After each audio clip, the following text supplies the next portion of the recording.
Wallis Simpson was dubbed a calculating social climber who was the cause of Britain's first abdication crisis, which nearly destroyed the monarchy, in a New York Post article. Journalist Pamela Gwyn Kripke revealed in the 2018 article that the royal family even avoided the 1937 wedding of Wallis and Edward. Royal historian Michael Bloch revealed in his book The Duchess of Windsor how 10 years later, Wallis Simpson and Edward VIII received no invitation to them Princess Elizabeth's wedding to Prince Philip. Royal encounter: how Mrs Simpson was dressed to kill in First Roy.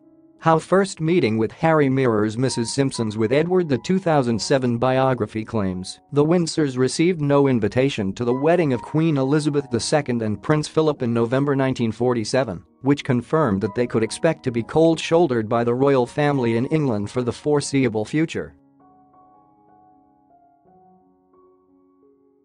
Barry Everingham's 2011 article for The Independent Australia states, the woman Wallis was studiously ignored and treated abominably by the Queen and most of her family until she died a hideous lingering death in Paris.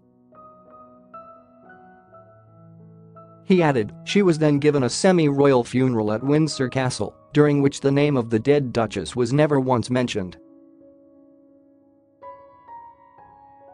Edward's insistence on marrying a divorcee for love over duty meant he was never crowned king and reigned for just 325 days. The abdication of the Queen Mother's brother-in-law was the reason that Elizabeth Bowes-Lyon became the Queen of England.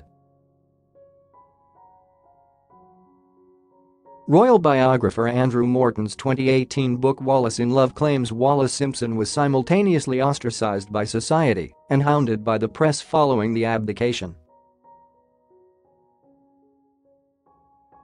Mr Morton claims she said to Herman Rogers, a close friend of Mrs Simpson, that the world is against me and me alone. The most significant act of reconciliation took place in June 1967. A few days after the Windsors' 13th wedding anniversary.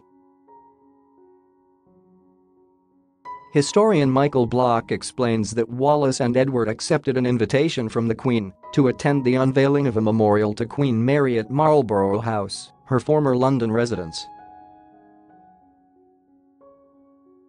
With most of the royal family being present, the Duchess even curtsied to Queen Elizabeth II. However, Mr Bloch suggests Mrs Simpson snubbed the Queen Mother by failing to curtsy to her.